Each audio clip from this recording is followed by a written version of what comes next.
start by cleaning for Pesach, right? It's a very important thing, cleaning for Pesach. But even before we clean for Pesach, before we start that, there's an idea of mas chitim, of wheat for those that are impoverished. So at the beginning, right after Purim, we begin to think about, at Purim, of course, because of Matanos Yoyim, we think about, we're very focused on those people who need. Right? We shouldn't let too much time go by that we should forget about the people who need coming Pesach. There's a famous story told of a man who asked the great Rabbi whether you could use milk for the 4 cups of wine. Oh. Right. And the Rabbi gave him enough money to buy wine, but then gave him a lot more money, and explained to his Talmidim, if he asked me about milk for wine, it means he also can't afford meat. And you should have meat on Yom Tov. Those people who are not vegetarians should for sure eat meat on Yom Tov. Right? So he understood that this question had 2 parts to it. One, I don't have wine, and even if I had wine, I don't have meat, because I'm going to milk. So we have in mind, it's a very important element, is right now where we're standing, weeks before Pesach, to have this in mind, to provide wheat, meaning matzah, and food for a Seder for those that don't have. So it's really how we kick off the Pesach season, is to give to those who need. Those are those funds I gave you last time. That's right. That, eh? That's exactly right. That's exactly right. So then we begin cleaning. And one of the things we should remember, and especially this is something for our wives, who really are the generals in this process, right? We are the foot soldier. It's dangerous if we decide to become the president. Yeah. Or you should be the foot soldier. You're absolutely right. But our wives know what needs to be done. But one of the things that should be emphasized in their own minds is that it's not spring cleaning. Right? We're trying to get rid of chametz. Right? So there are areas that have no food in them that really need a cursory cleaning, because it's not about the house being spotless. It's wonderful if it is, but everybody should come to the Pesach table ready for Pesach, which means physically and psychologically. And too often, I think that we see that the women in our family come to the Pesach table absolutely exhausted because they've done not only a Pesach cleaning, but a spring cleaning. There's a temptation to do it, because while you're turning everything over, might as well do that as well. So let's look at this week. He calls it the week before Pesach, but we're preparing now. Okay? So the wife and the husband often dread this week because of the details involved. We tend to feel overburdened because we fail to differentiate between the things we have to do before Pesach and the things we would like to do before Pesach. According to halacha, you don't have to do that much. However, people want to do more, and that's where the headaches and the aggravation begin. For example, you are obligated to sweep the floor and maybe wash it, but you're not obligated to wax the floor. There is no mitzvah to wax the floor, and there's no chametz there. If you feel that you must sort out clothes, do spring cleaning, move items around. That's your business. You're not doing a mitzvah when you do that. God didn't ask you to do that. The only thing God asks you to do is to make sure there's no chametz in the house for Pesach. Can't emphasize that part enough. You have to remember that. If you want to do spring cleaning, don't blame God for it. It's not His fault. We have to remember this is the season that is called the time of our freedom, when we feel a sense of royalty, and we should try to keep it that way. We don't have to be slaves all the way to Pesach. Of course, if you're a slave up to Pesach, maybe you appreciate the freedom when you sit down to say. Nowhere in the Torah does it say that husbands are exempt from helping their wives with this work. The husbands also have the mitzvah to make sure the house is rid of chametz in preparation for Pesach. The husbands can help in more difficult tasks, lifting and moving heavy boxes, finding things in difficult to reach places. This doesn't mean the husband can't come to study Torah, but certainly he should help. The following are steps for kosher in the kitchen. You don't necessarily have to follow this order, but I found that this sequence makes things a bit easier. So So we'll follow through what he suggested. This is from Rabbi Yossi Michalowitz at the West Mount Shul in Toronto. No, it's a local guy. What? It's a local. Yeah. Nice. Yeah. Please note that these laws are specific to Pesach and cannot be automatically applied to year-round koshering. That's a very important point. You know this, Rabbi? I'm sorry? Yes. On Pesach, we are stricter. He's regular on KosherTube. Huh? External areas. Get the chametz out of the way. It's hard to kosher the kitchen if there's chametz right there. Either close it up well and put it in a storage room or lock it up in a cabinet. It is permissible to select certain cabinets in the kitchen in order to store the chametz. Put some tape over the door and a little sign saying chametz or do not open. Mm-hmm. Wash off stains and blotches of food on the walls. It's necessary to wash the entire wall. It's not necessary to wash the entire wall, only those areas that obviously show signs of food remnants. Get rid of food stains and crumbs that inhabit chairs, knobs, light switches, telephone. Pay attention to the crumbs that fall into the tiny cracks of chairs, especially the high chair.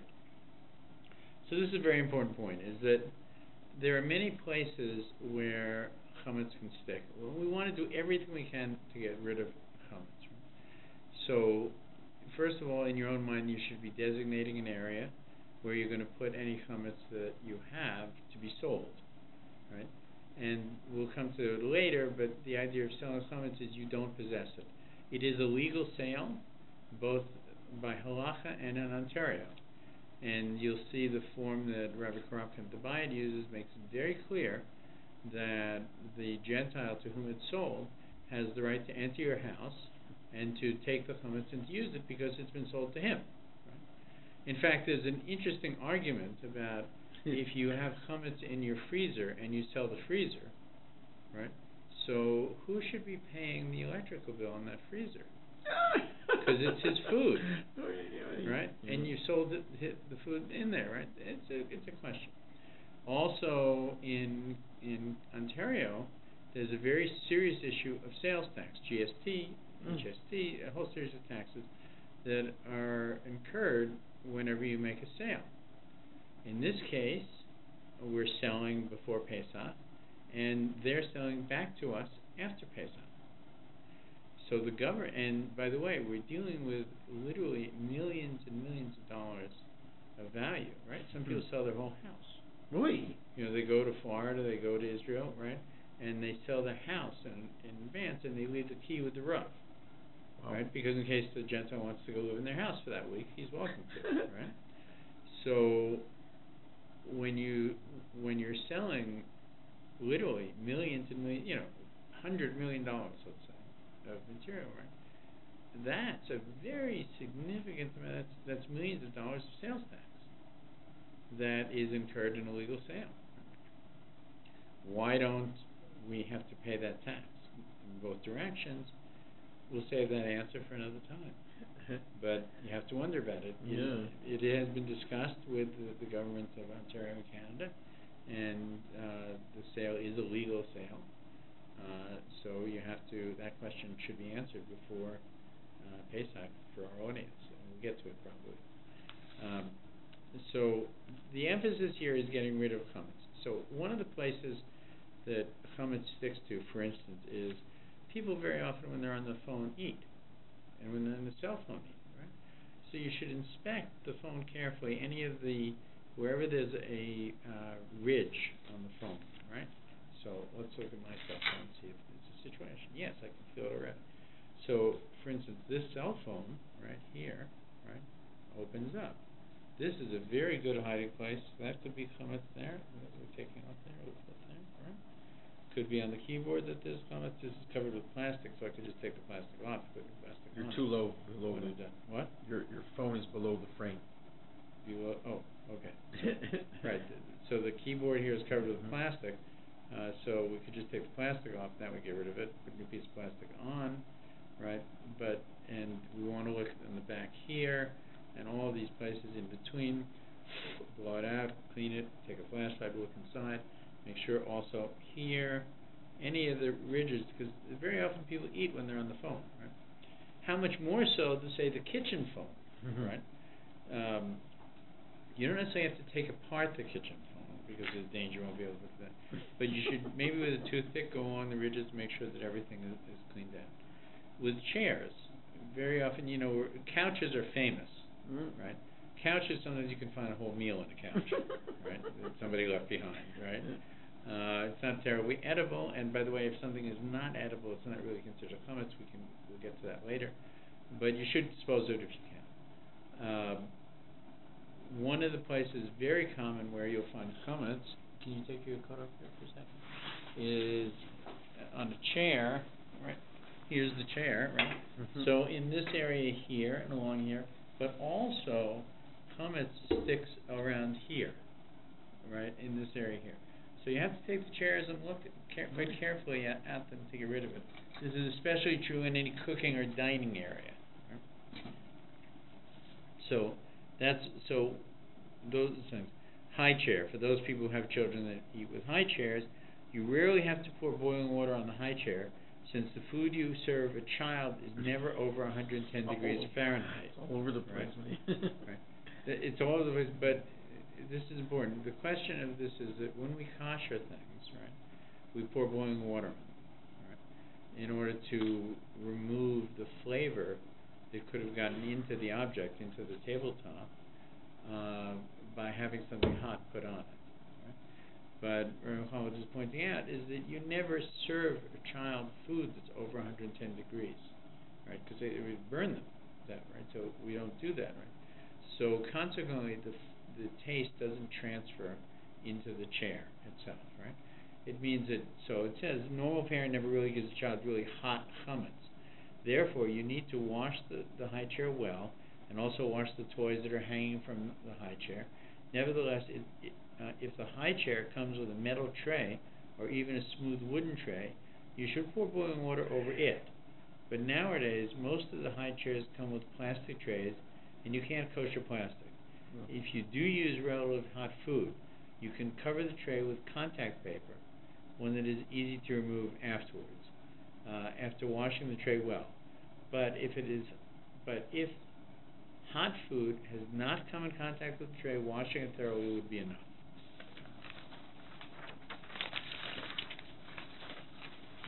The cupboards. Remove plates, pots, check that there is no chametz in the cupboards, and wipe them down a bit. By the way, when we sell, we don't actually sell the pots and the pans at Pesach, because if you did, it would be a problem. If you sold it, it would come into the possession of a Gentile, right?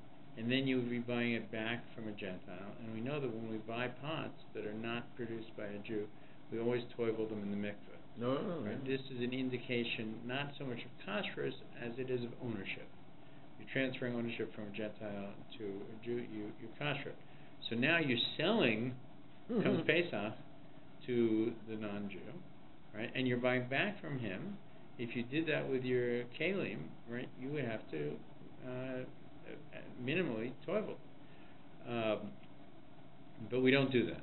What we sell is the chametz in the kalim. Hopefully there is none, right? But we'll come to that later.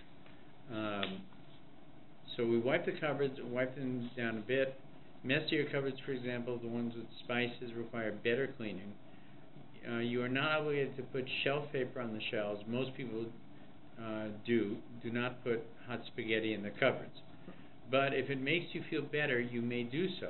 As long as you are confident there's no chametz in the cupboards, you may now place your Pesach dishes and food in those emptied and clean cupboards. The refrigerator and the freezer. Clean out the fridge well. Take out all the parts. Pay particular attention to those areas where chametz lurks, especially the rubber gaskets along the door, right? For this you want to use a sharp implement, but not so sharp that it cuts the rubber, right? Because you want to remove, because the way the gaskets are is that they come together into very narrow, it's in those narrow areas. When you separate it, you'll see chametz there for sure.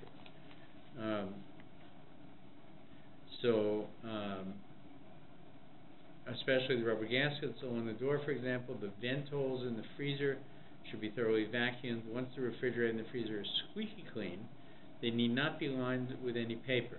If you habitually put very hot food in your fridge, you're going to be doing that, and you're going to be doing that on Pesach too, then you'd better line your shelves with aluminum foil. You need, however, to make holes in it so that air can circulate properly in the fridge. It's not a good idea to store chametz, which you are selling, in the freezer section of the refrigerator or in a specific area of the refrigerator. Even if you tape the freezer or cover it up in a specific section of the refrigerator and label it as chametz, one might inadvertently come to use it. Technically, you can do it, but I wouldn't recommend it. If you do, you must specify when selling your chametz that that there is chametz in the freezer or in a specific location of the refrigerator. I have my own technique of dealing with this, is that as the house is cleaned for Pesach, I have green stickers, the green labels, right? And they just simply say cleaned for Pesach, right? That's an indication that a lot of work has been done to remove chametz from that area.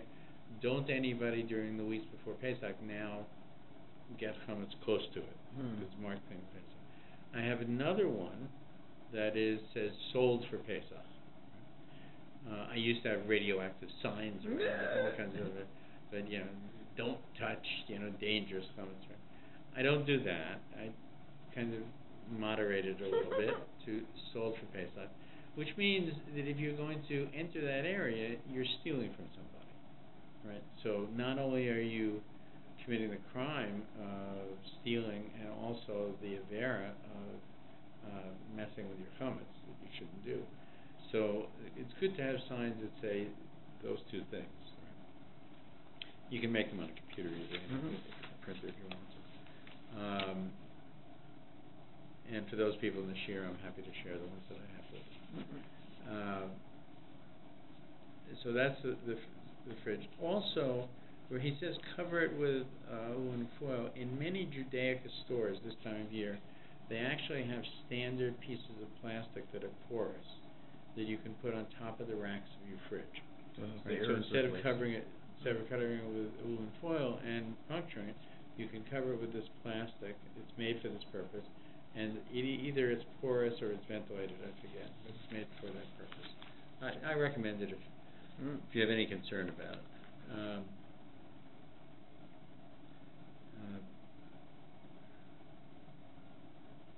Counters and kitchen table.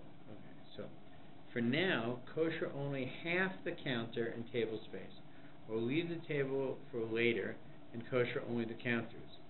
Right? What he's saying here is that it's good to get a jump on things, but if you kosher everything for Pesach, right? How are you going to make food for the next, 2 weeks, right? So he's saying you need to have some working space. Leave an appreciable space, 5 or 6 feet. You're going to need that space to put chametzic stuff while you are in the process of koshering the kitchen for Pesach. For example, you'll need non-koshered space. Oh, he has a different reason for doing this. This is even if you're doing it at the last minute. You'll need. You're going to need that space for chametzic stuff while you're in the process of koshering the kitchen for Pesach. For example, you'll need non-koshered space to put oven parts when you're cleaning the oven. Right? That's a good point. Can you kosher the counters? First, you must not have used the counter space for hot food within the previous 24 hours. A good rule of thumb is, before koshering the kitchen at all, it's best not to have used it for hot chametz within 24 hours prior to the beginning of koshering. This, by the way, includes using hot water in the sink to wash out, say, an oatmeal pot. Right? Is that all of these things should not have been used for hot chametz within 24 hours. There's a concept of nosam tam lefgam, which is that a food that is not kosher or not pesach, right, loses its value and cannot do damage that after 24 hours that it could do if it was fresh and tasty. Oh, that's the reason why. We'll explain in more detail at another time, but basically the rule that we understand is that before we start koshering a pot, we make sure we didn't use it for 24 hours. Before we start koshering the kitchen for Pesach, it shouldn't be used for hot chametz for 24 hours, for sure.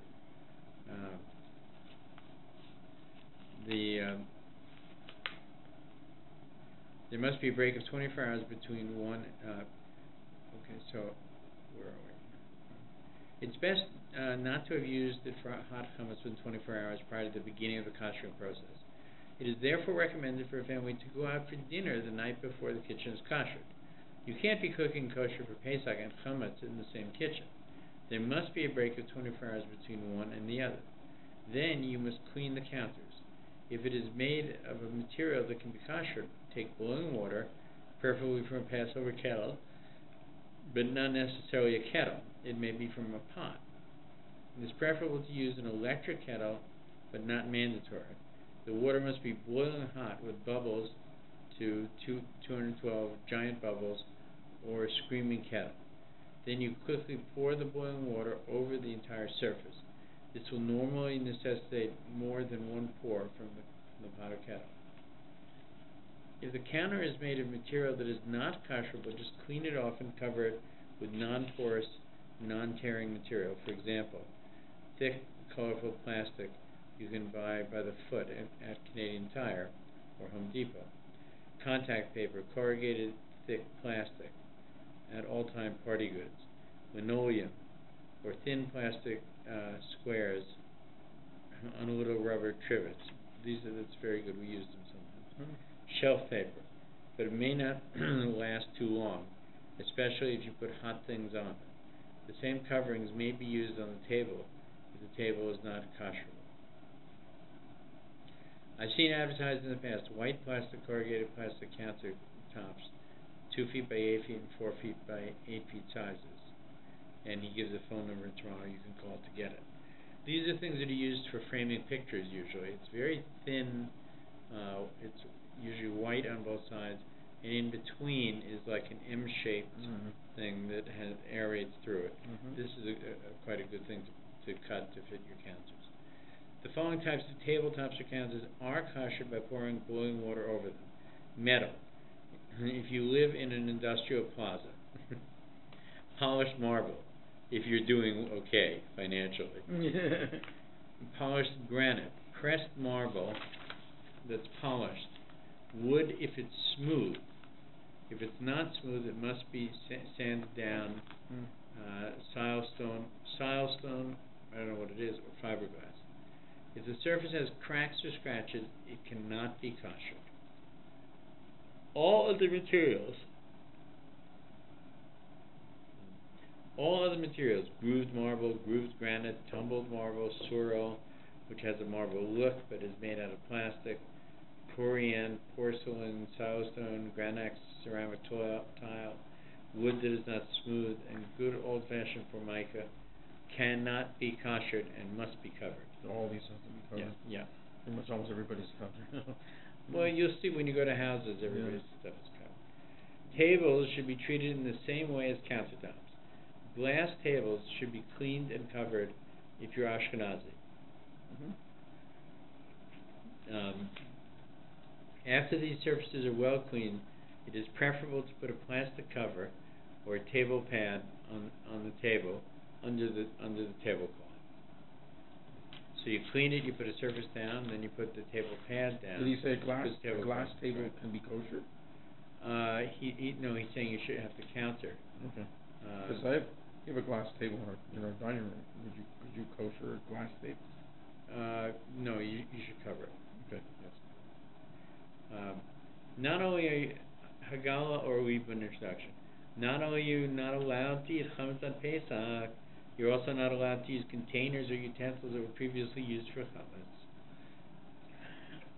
The reason for this is that during the year, these vessels have absorbed the taste of the food of chametz, and when they are eaten with Passover food that absorbs the taste, will penetrate the Pesach food, and you will be eating traces of the taste of chametz on Pesach, which we don't want to do. There's also, when chefs have a new pan that they use, there's a process called curing it. Right? By cooking it and using it right, you actually change the taste that the pan has and that it gives off. Well, most good restaurants, for instance, will not mix the kinds of foods that they cook in utensils.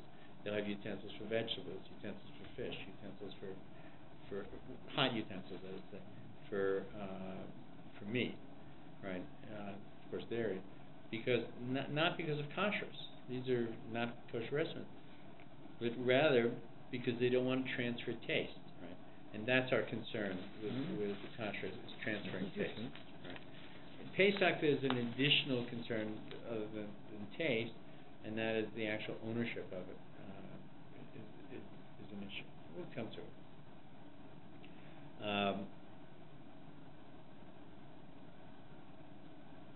Okay, so the reason for this is that it's often eaten, absorbs the taste, it will penetrate the Pesach food, and you will be eating traces of the taste of chametz at Pesach. The expression is tam ke'ikar. The taste is the essence of it. So we're very concerned that we don't have any taste of chametz, not just chametz, but even the taste of it during this time. This also explains why we have separate dishes and pots for dairy and meat. Even if your chametz pot is perfectly clean, some of the absorbed taste of the chametz will go into the Pesach food, and this creates some problems. Consequently, we must do some type of koshering, i.e. purging the chametz from these utensils in order to render them kosher for Pesach.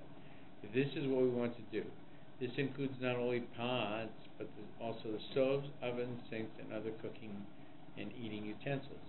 By the way, I brought this for you. Thank you.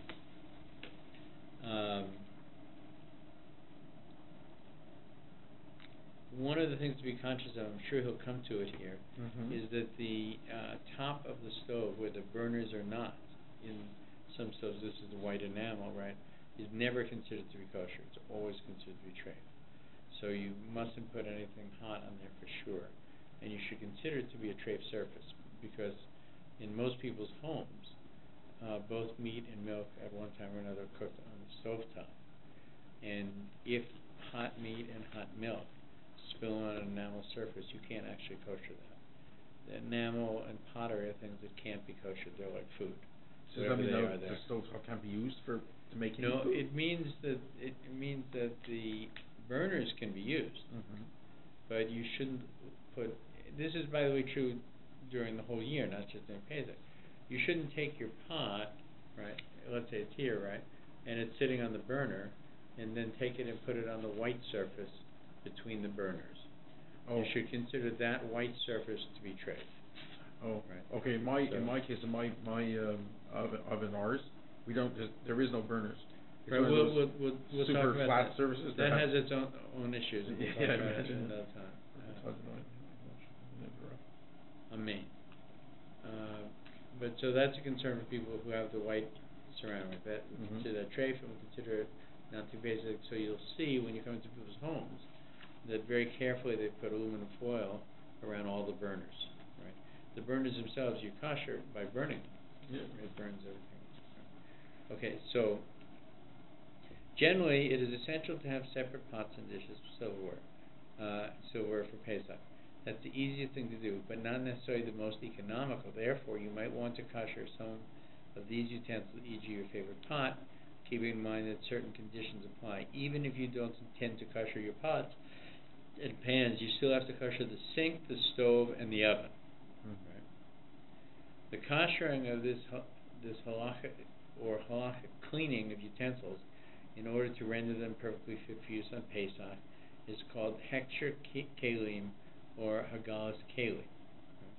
The basic principle is this: the method by which the chametz came into the pot is the same method we use to get it out. For example, if you would grill over a roaring fire to boil steaks, you would not have to have a roaring fire. No, you would have to have a roaring fire to take the chametz out. You would have to have a roaring fire to take the chametz out of the grill. This is called liban. It's when you make the grill itself red hot. Or if you get chametz in a pot of boiling water, you would have to cleanse the pot halachically with boiling water. It's called hagala. In other words, the same intensity of heat used to get the chametz taste into the pot is the very same intensity of heat you need in order to purge the pot of chametz. You can use more intensity of heat to purge the chametz out, but never less intensity than was used originally.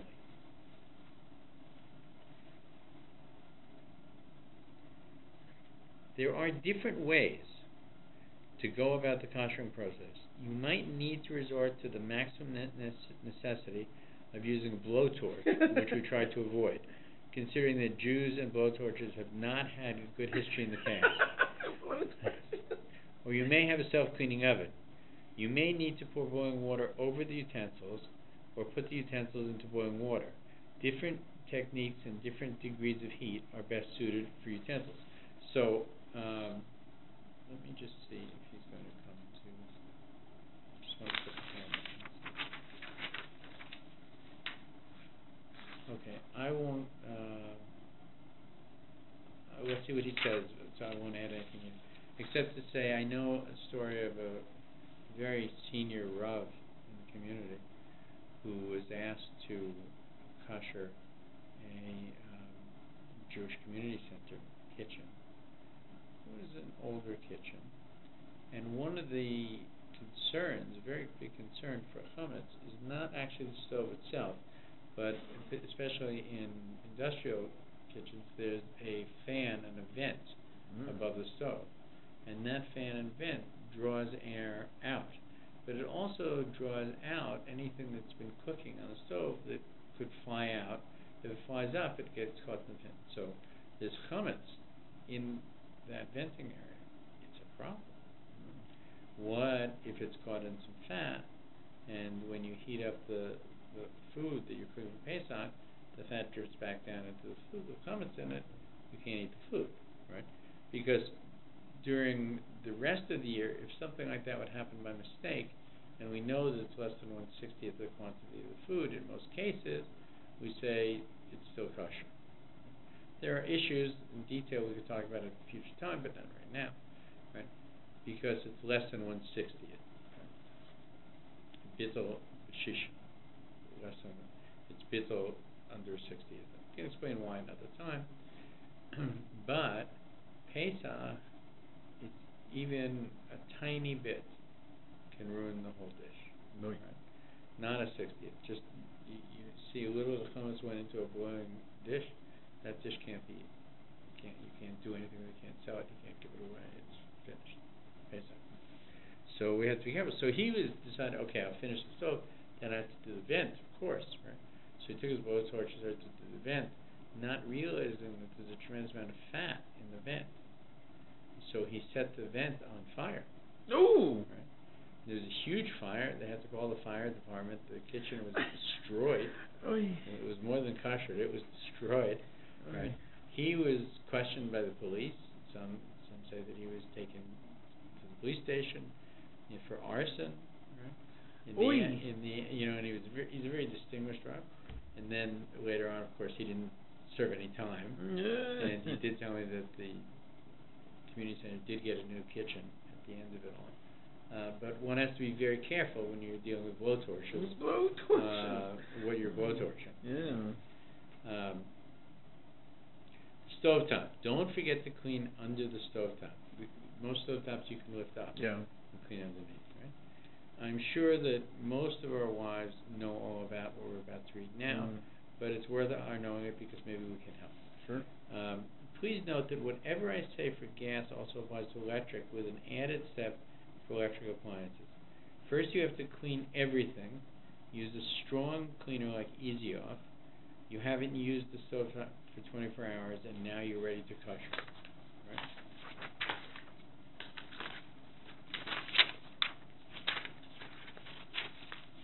The grates. The easiest way to kosher this is to take a pot. It may be a chametz pot, and fill it with boiling water. The pot must be larger than the grate. Bring the water to a full boil, and then keep the grate in continuously boiling water for 10 minutes. The intensity of the heat will purge out the chametz from the grate. The pan under the grate. You may either pour boiling hot water over it. This can be messy, or cover it with foil. Dump into the boiling water when you're koshering other things.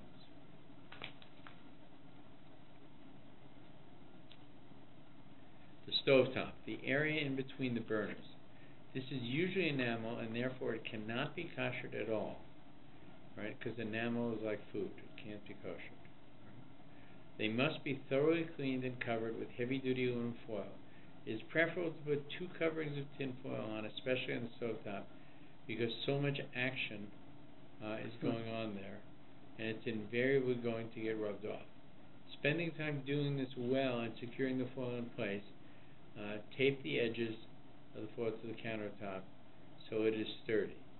You can also purchase Pesach bleach, which is basically a metal sheet that covers Pesach blech, which is basically a metal sheet that covers the entire stovetop, but has holes in it directly over where the burners are. You can have them made for you at Zabin's Hardware at 3776. Zabin's Hardware. This is Jewish hardware store. Yeah, it's a Jewish hardware store. It is, as I remember, north of Wilson. But I'm not sure. You'd have to check exactly where it is. They have a phone number here that they give as well. I can give a plug to Zabin's. Why not?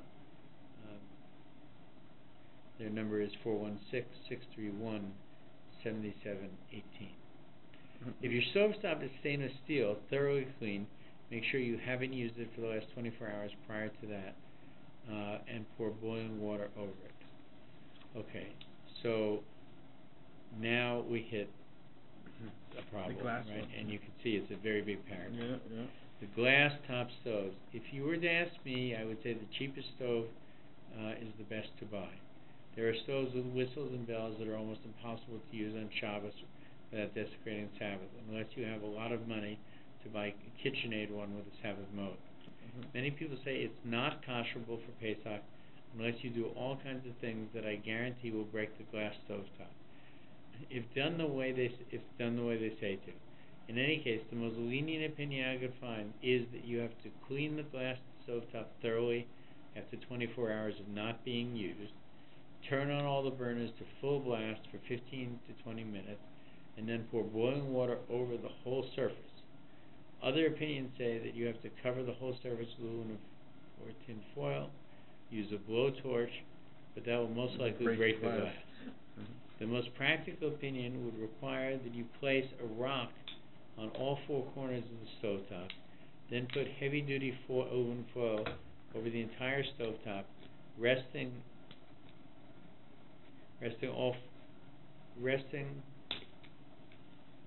on the stones, and not on the stovetop.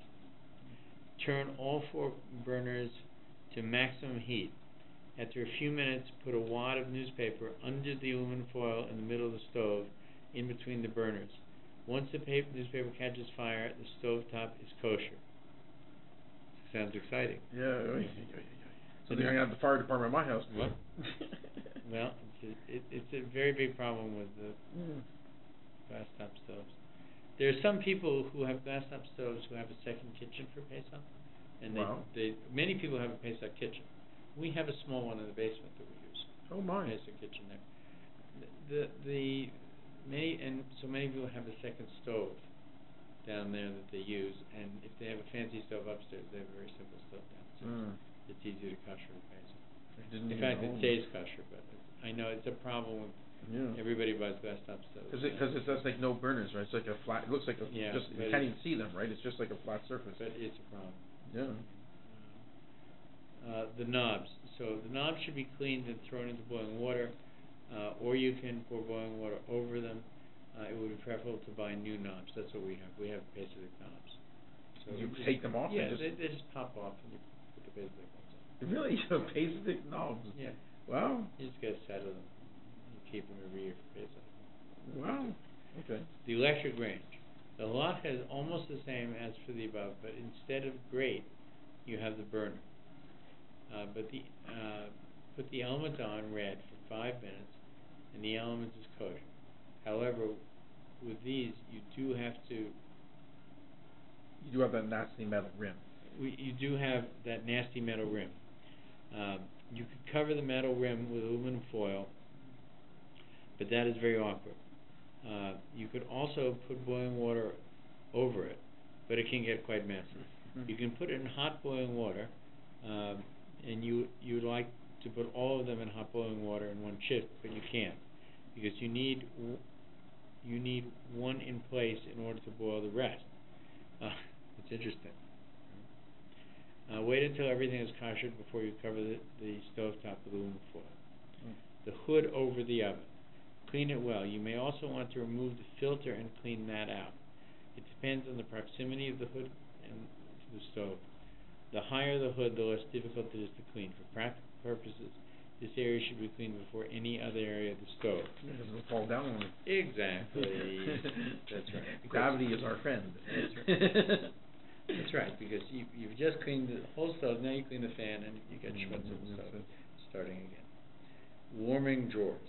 Warming drawers cannot be kosher because the heat setting does not go high enough to kosher it. Warming drawers should be clean, sealed, and not used on Pesach. The oven. There's a great debate among the rabbis about being able to kosher the inside of an oven. Stainless steel ovens would not be problematic. Basically, most ovens are made of enamel, and you can't kosher them according to many opinions. There's no way out of it, they say. According to these opinions, you need to place a six-sided insert, complete with door in the oven, and other methods. So, the reason for this is that many ovens have an enamel inside, right? And it has the same problem that the outside does. You can't kosher it. However, there is one way that enamel can be kosher, right? And that is if you bring it to the heat that it was at when it was created, in a kiln, for instance. So one of the ways that we can kosher things that are made of enamel today is by putting them in a self-cleaning oven. And it was like 500-600 degrees. The problem is that it can ruin the enamel when you do it, and you have to be conscious of it. Or it can ruin, if you put anything with a plastic handle in it, it'll ruin that as well. Quite often, I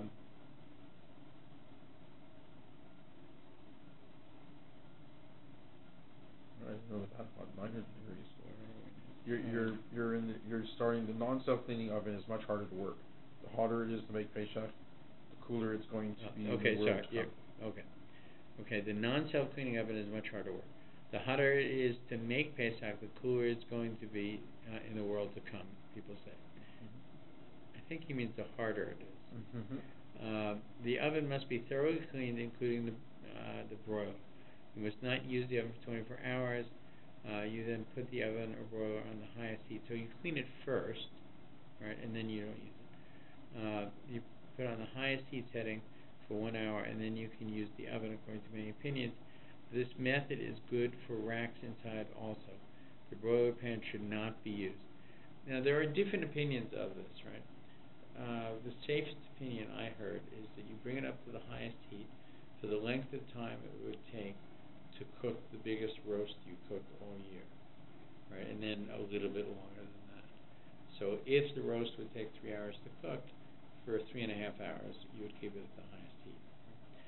Here, the rabbi is saying that 1 hour is enough. It's an interesting opinion. I think it's a leniency.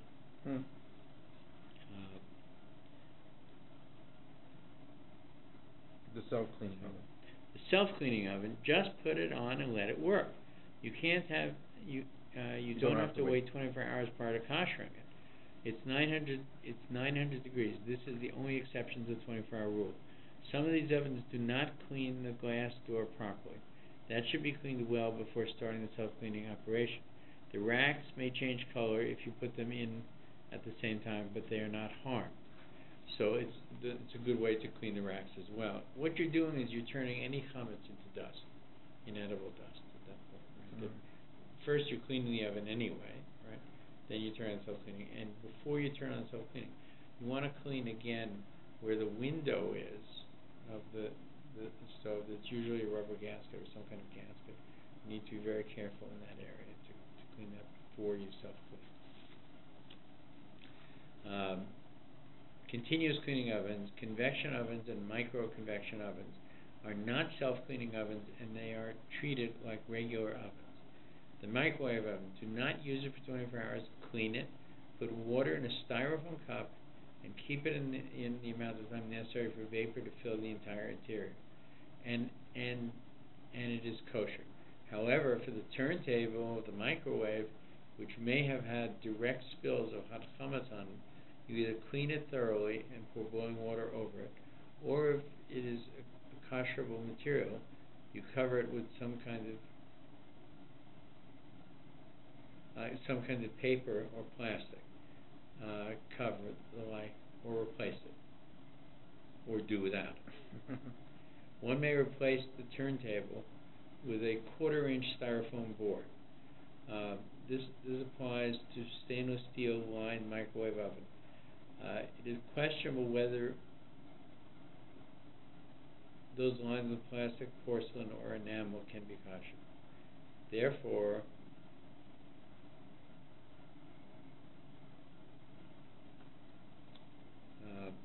there are different ways to look at this. One option is that after cleaning the latter type thoroughly with soap and water, you should cover up all the walls or cook whatever you are cooking in a closed container. Another option is that if after cooking something for the maximum time, say 20 minutes, touch the wall right away. If the wall is not hot, then the first method of koshering will be acceptable. If the walls are hot, you need to do something to align the walls to make sure the food is covered. Right? The microwaves don't make the walls hot. Yeah. Right? If you can microwave for a very long time with nothing in it, or just water in it, and it won't make it hot until the vapor of the boiling water heats the walls. The microwaves don't heat the walls at all. But if, for instance, you cook food in the microwave for a long period of time, very often the heat from the food can heat up the walls. Mm-hmm. Other electrical appliances. Okay, just let's see how long this whole document is. 21 pages. 21 pages. So our goal should be to get to page 11 tonight. Okay. We're more than halfway there. Yep. And page 12 is blank. Actually, wait a minute. There's a lot of redacted information here.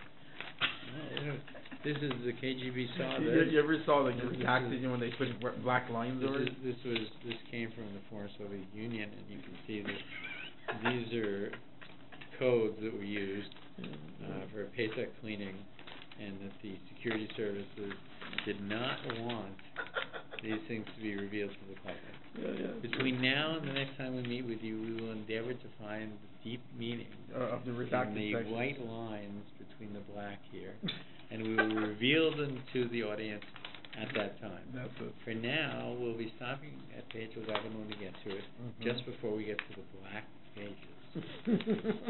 The redacted information. Okay. Other electrical appliances. Quite often they are impractical clean for Pesach, and it's better to store them away for Passover. But technically you can kosher certain parts. The dishwasher. Dishwasher is a concern because, we have a big Seder coming up with a lot of dishes. Or sometimes people don't use it all? They use plastic. Sometimes. In my house we don't like to, because it's a feast and it should be a joy, so the tradition in my family was always to really have the best things saved for Pesach. If you have a dishwasher whose walls are coated with porcelain, enamel, or plastic, the dishwasher cannot be koshered for Pesach. If the dishwasher walls are metal, stainless steel, even then it should be preferably not used for Pesach. There is, however, a lenient opinion which says that you must not use it for 24 hours, following which you clean it thoroughly. You must check the filter to make sure there's no chametz in it, and you must change the plastic racks with plastic hoses. You must change the plastic racks and plastic hoses to the top propeller. If there are 2 propellers, then you must run it through 3 hot cycles empty.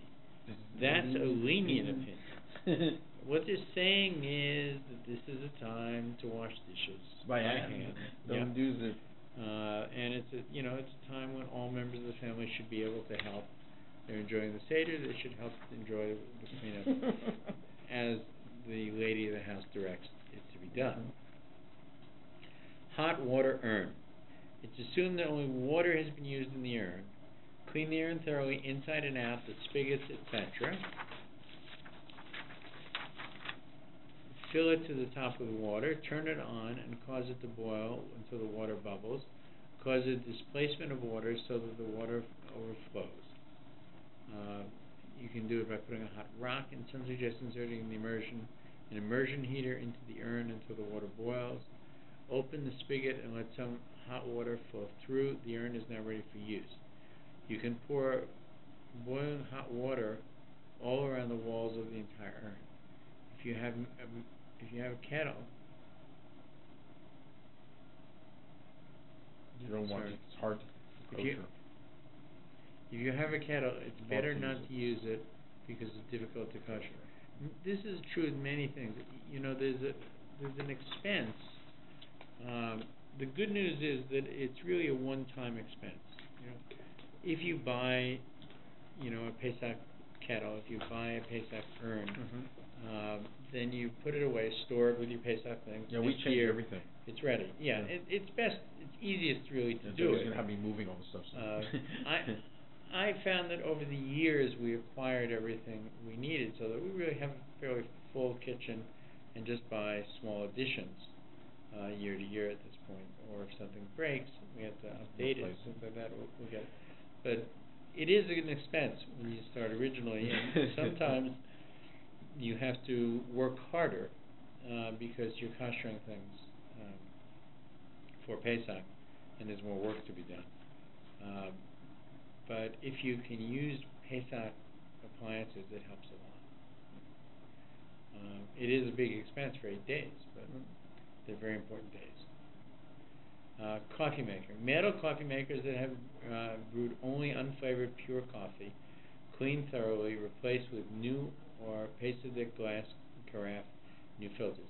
So please note here that he's not saying kosher coffees, right? He's saying unflavored pure coffee. Unflavored pure coffee is kosher. There are also kosher flavored coffees. The kosher flavored coffees you have to be very careful with because they're likely kosher, but not pasted thick.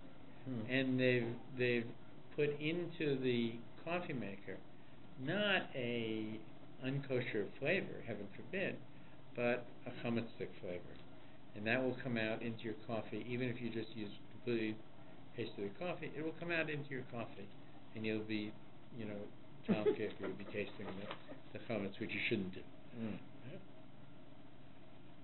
So, but if you're sure that you're a avid purist and you're confident how it's been used, then you can follow the directions here, which are metal coffees that have been brewed only unflavored pure coffee, cleaned thoroughly, replaced with new or pasted glass carafe, new filters. Metal coffee makers that have brewed flavored coffee should be cleaned thoroughly. Do not use for 24 hours. Pour 1 cup of water into the chamber. Water should be heated in the unit and allowed to drip over exposed metal base.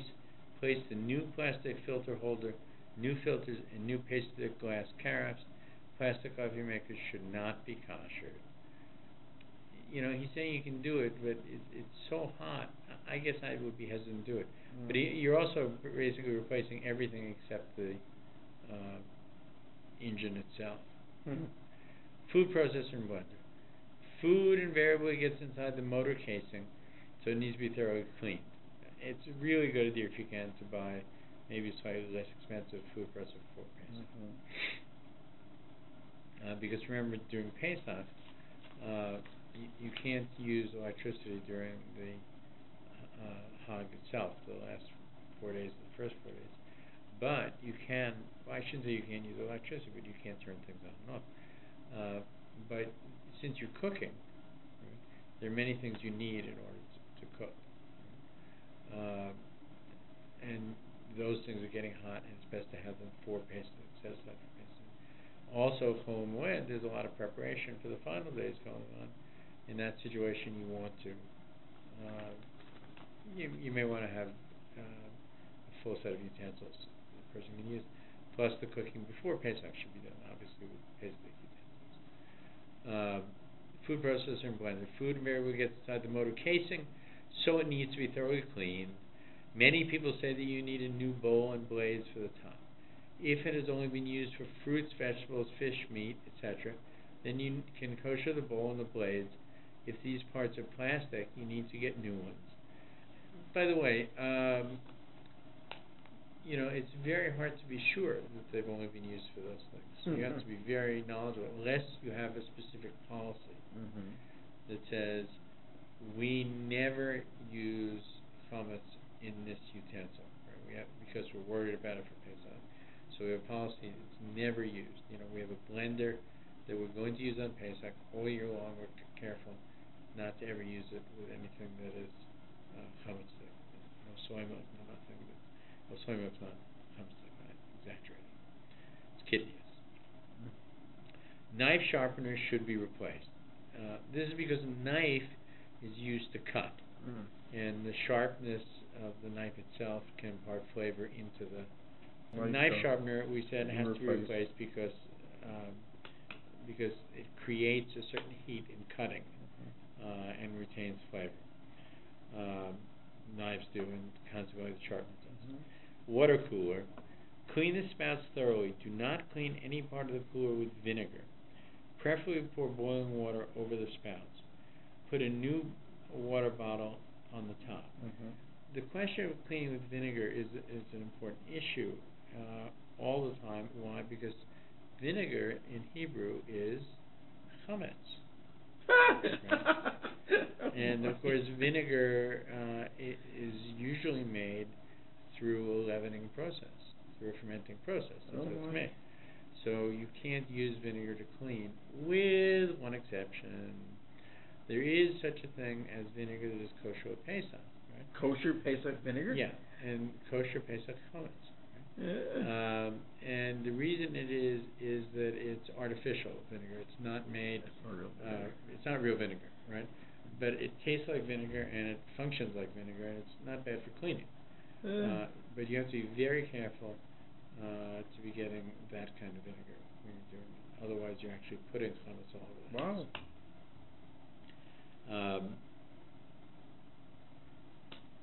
So the toaster oven, needless to say, it just can't be used. I mean, who's going to use a toaster oven during Passover? The chametz cooker, and you just can't use it. Right? Hot plates, preferably a chametz hot plate, should not be used on Pesach. But if you need to use it, it must be washed thoroughly, which is very hard to do. Then put them on for an hour, and then cover them with double aluminum foil. An easier but not practical method is blowtorching. Again with the blowtorch. Okay. But you have to be careful not to melt anything underneath the surface. Yeah, that's true. Other utensils, Shabbos platter.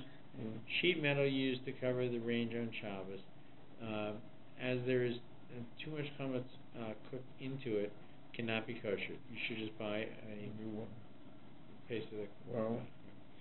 Sieves, strainers, grates, and grinders cannot be kosher at Pesach because things are forced through them, and that creates heat in there. Baking pans, if you want to use these, they must be koshered in a self-cleaning oven. And you take a chance of ruining them. Yeah, because you're going to smack it with the superheat. Well, for instance, if they have any kind of surface on them, the surface can crack. It's true. Frying pans can technically be permitted if koshered in boiling water. This is a question, actually. Some people feel it needs libun, so it might be best if you have a pure steel frying pan, just to put it into the self-cleaning oven and do it there, cast iron. The problem is you can't put plastic in the self-cleaning oven because serrated knives with fine teeth need to be lightly torched in the area of the serrated knives, and then put in boiling water. Your hollow board and hollow knife, you don't have to worry about it because you're not going to use it. Crock pots cannot be kosher at Pesach because they're, again, ceramic. Hagala, the process. Items to be thoroughly cleaned to remove trapped chametz items. Rust from the inside of a vessel must be removed. The inside cracks and crevices must be cleaned thoroughly. If they cannot be, either the item cannot be koshered or you need to use a fine, small blowtorch to burn out that little bit. Fill a giant pot with boiling water to the point of gigantic bubbles. Very often the bubbles will diminish while putting various items in the pot. Make sure to wait a few moments until the bubbles get big again before putting in more items. Hagala is something very often communities do together. I don't even. What is it? What is a hagala? I don't Hagala understand is. Remember, we said that in order to get chametz out, you have to use the same process for getting it out that you got it in. Mm-hmm. So, for instance, a soup pot, right, or a stew pot, right? How did it get the chametz in? You had liquid, and you put solids in the liquid and boiled it. So in that situation, you have to put something very hot boiling water on it. You don't simply put the boiling water on the inside. You have to immerse it completely in boiling water. So then the question is, how do you make the first pot, the biggest pot, Pesach? You see the problem? What do you put it in? Can't put it in anything. Yeah. So the way you do it is you fill up the biggest pot that you're going to use for this purpose, right? You get it boiling as hot as you can. You can put a cover on it to increase the heat. Right? Boiling as hot as you can, and you take a rock that has been sitting on the burner, getting red hot, right? And you take that rock and you put it into the boiling water. This causes the water to kind of super boil and burst and fly over the edges of the pot, and that way it's also koshering the outside of the pot as well as the inside of the pot. That's how you do it. That's called hagala. Mm-hmm. But what I was going to say is that many communities, including in Thornhill, the Bayat, has a time when they do koshering. So if you have a pot that needs to be kosher, that was used during the year, and you want to use it on Pesach, you can come to the Bayat on the day. You can ask around and find out when that is, and they will take care of koshering for you. Wow. And save you a lot of crazy boiling things. That's right. Mm-hmm. And they will do. You can be sure they'll do it properly and so here, they'll give the directions how to do it. Fill a giant pot and boil it up to the point of gigantic bubbles. Very often the bubbles will diminish while putting various items in the pot. Make sure to wait a few moments until the bubbles get big again before putting in more items. If the item is too big, you can put in part of the item and then another part. It's best to immerse the whole thing if possible. You can technically kosher more than one item in the pot, providing the items do not touch each other in the pot. Leave the item for a second, then remove it.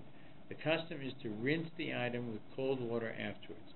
Normally, you have not allowed for the kosher pot from dairy meat or vice versa, but only for Pesach you can switch one from the other. This is an important point. Let's say you decided, I need this pot, which I normally use for meat, for dairy. So all I have to do is kosher it, and it becomes parv, and then do whatever I want with it. Do whatever I want. Mm-hmm. The answer is no, you can't do it. Right? And the reason these things can't be done is not derisive, but rabbinic, because people made mistakes with them. Right? So whatever your milk pot is always your milk pot. Mm-hmm. Right? If you got it fleishik by mistake, and you need to kosher it, after you get done koshering, it cannot go to fleishik. It can only go the meat. But what if you really want badly to change that pot? You said, I made a mistake. It never should have been that way. There is one way to do it. How do you think you do it?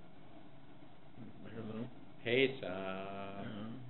When you're koshering something for Pesach, you're making it parv and Pesach. Right? So whatever it is, after you've gone through the koshering process, it's like new koshering. Right? So now it's kosher, right? You can decide it's going to be meat or milk, and then after that, it remains that for good.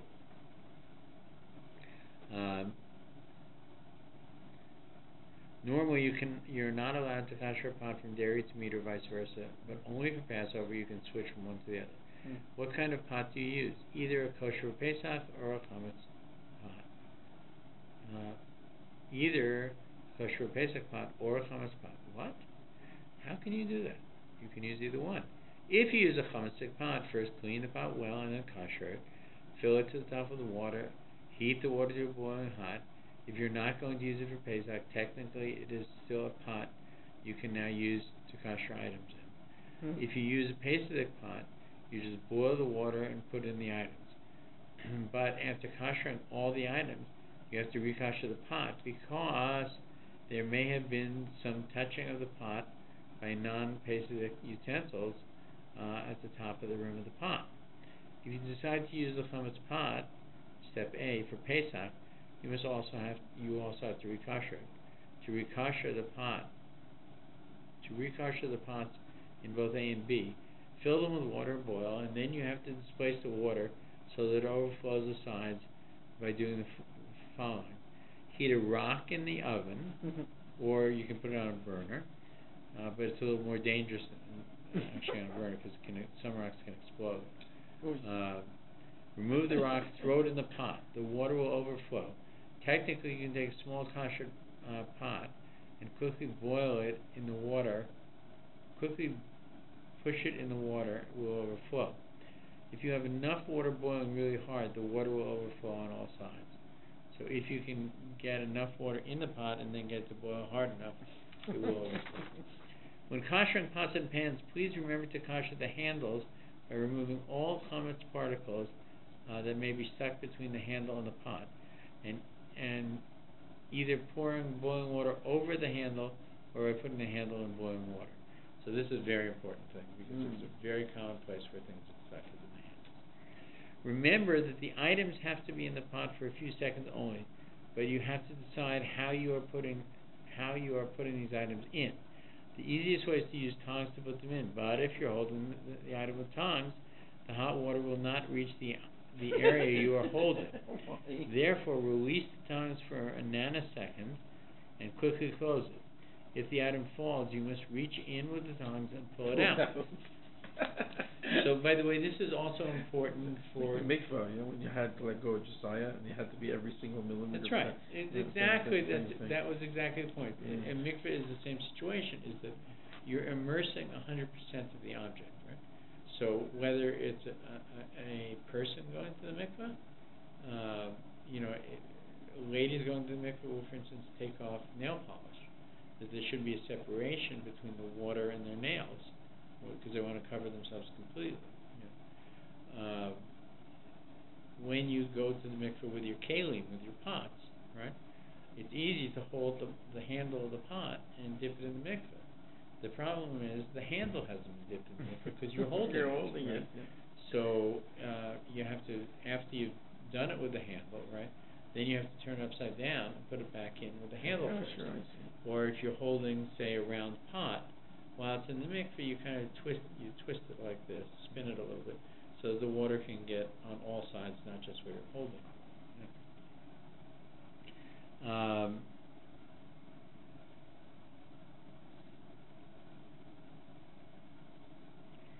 Certain items cannot be koshered in the above manner. For example, items may get damaged that may get damaged in hot water. Those that cannot be totally clean, bottles with narrow necks, etc. Stainless steel, silverware, other metals, and smooth woodware cannot be koshered through hot water. Yes, can be koshered through hot water. Can be koshered through hot water. It is preferable not to kosher items made with any other material. So let's repeat. Stainless steel, silverware, other metals, smooth wood can be koshered through hot water. Needless to say, things like marble, mortar, pestle. That wouldn't work. Can All right. It's preferable not to kosher plastic, melamac, nylon, china, earthenware, porcelain, Corning glass. Right? Now, Teflon, Silverstone, Corel, Pyrex, Teflon, Silverstone, Duralex,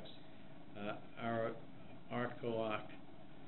The majority of rabbis say this should not be kosher for Pesach. Right?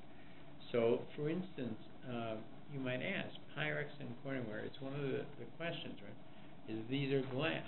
Glass, we believe, we can kosher for Pesach. Right? No. there are many who hold that things like Pyrex and Corningware that are see-through, right, are actually a see-through ceramic. Right? They're not glass. They look like glass because you can see through it, right? You know, if you hold up, pass me that. If you hold up this, you might say, gee, this could be glass. Why? Because I can see through it. But we know that it's plastic, right? There are bottled water that's glass too. But this is not. So the same thing is true with Pyrex, is that, and Corning, is that most Rebbeim hold that they are really a kind of clear ceramic rather than glass. And so they should be treated as ceramic and not kosher.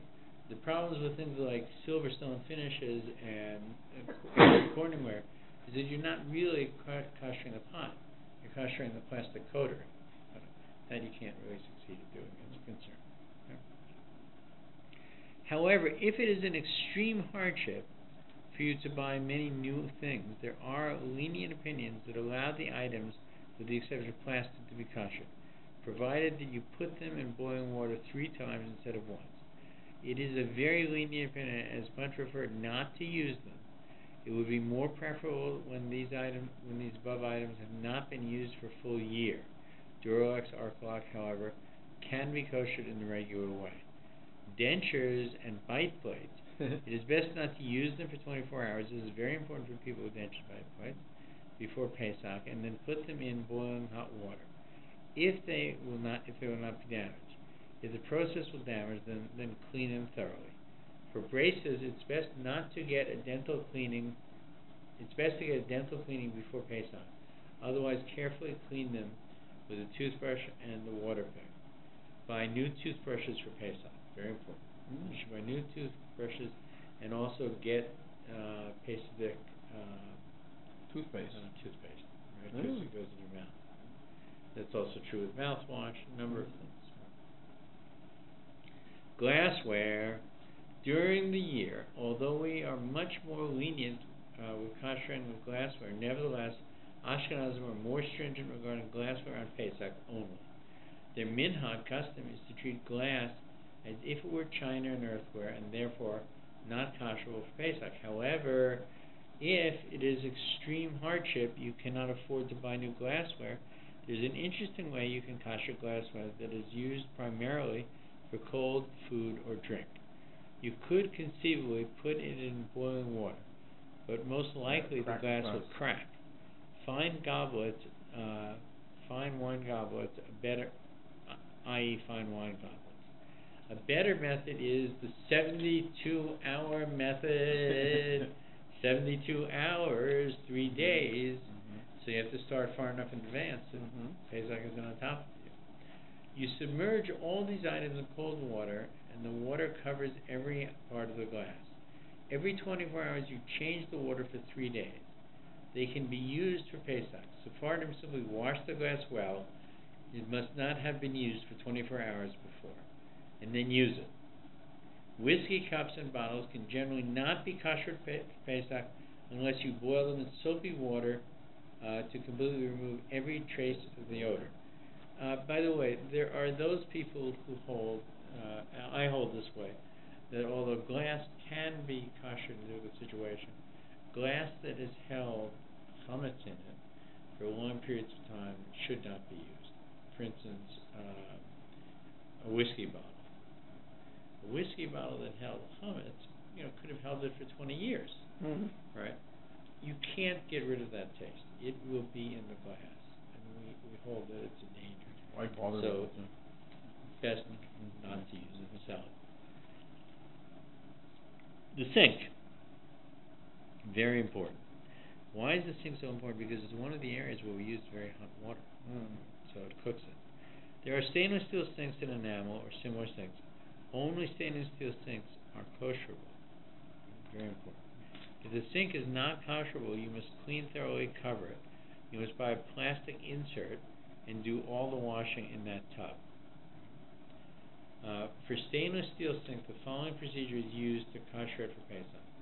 Don't use it for hot chametz for 24 hours. Clean it thoroughly. It's best not to use it for hot water either. Clean it thoroughly, dry it thoroughly. Preferably use the Pesach tea kettle or big soap pots, or the big soup pot. To have time, use all 4 burners to boil up water. Rapidly pour the boiling water over every area of the sink, faucets, handles, drain spouts, etc. You can use any kind of pot, meat or milk, to kosher any of the sinks. It is applicable, however, to pour liquid drain cleaner down the drain pipe in case of backups.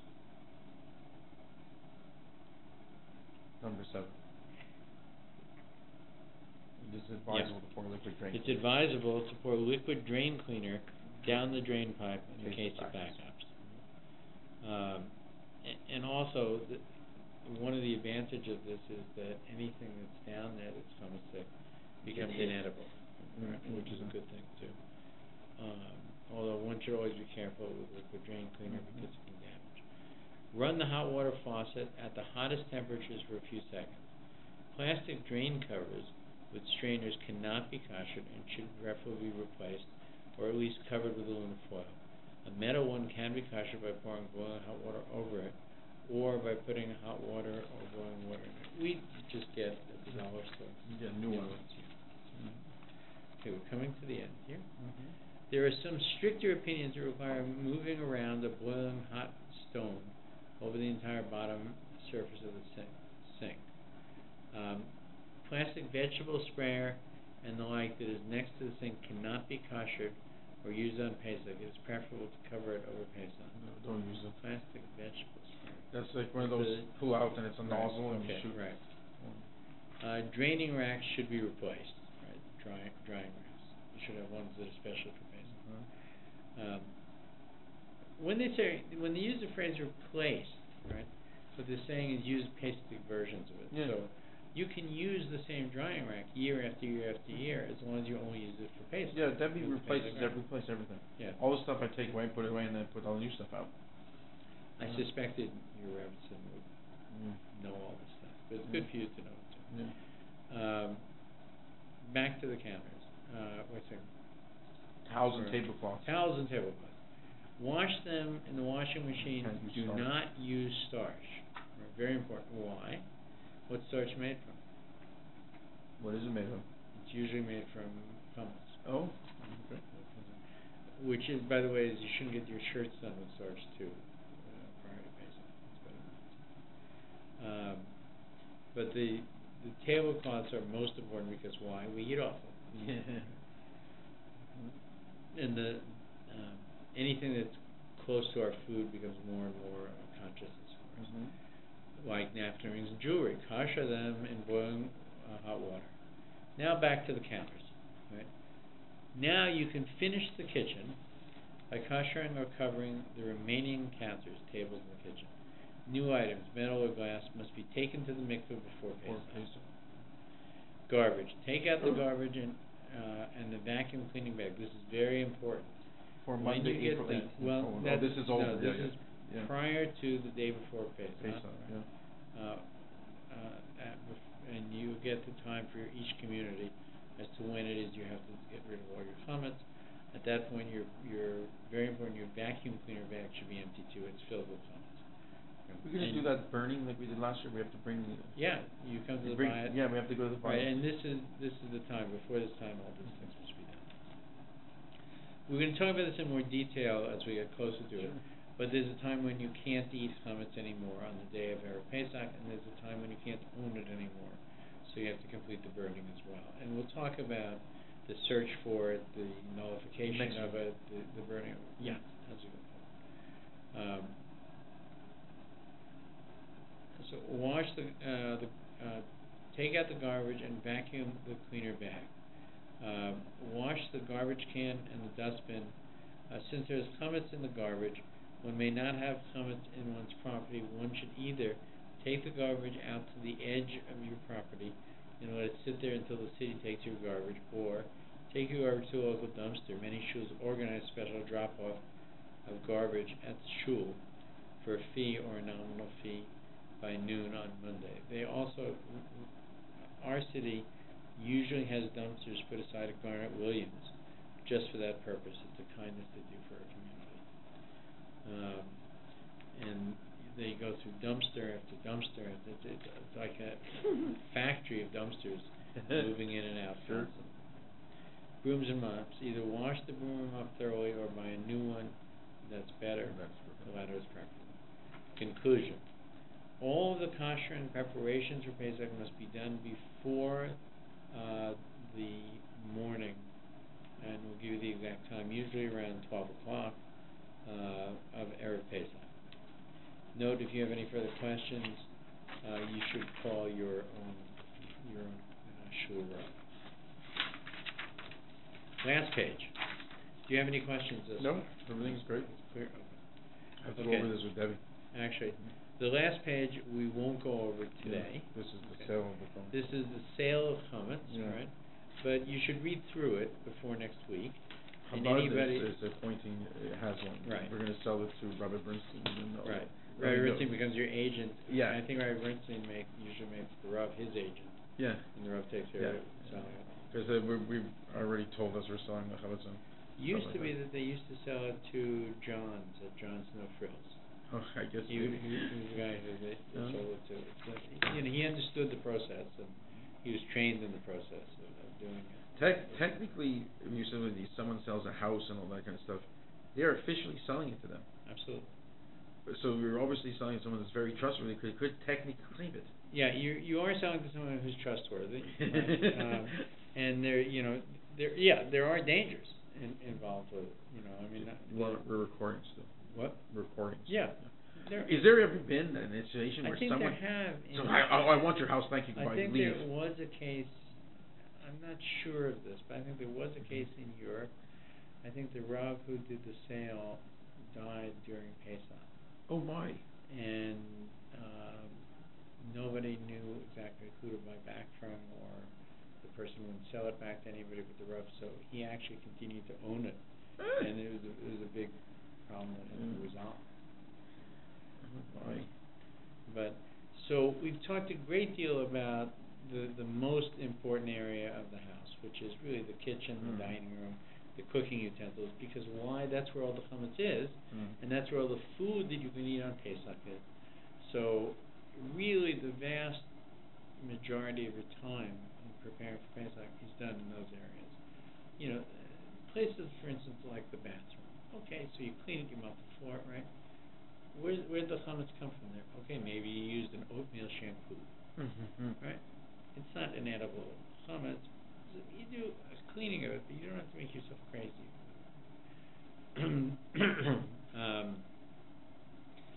If you can't get to the chametz, right? Let's say you know that a piece of bagel fell behind an appliance that is bolted to the wall. Right? What's your position on that?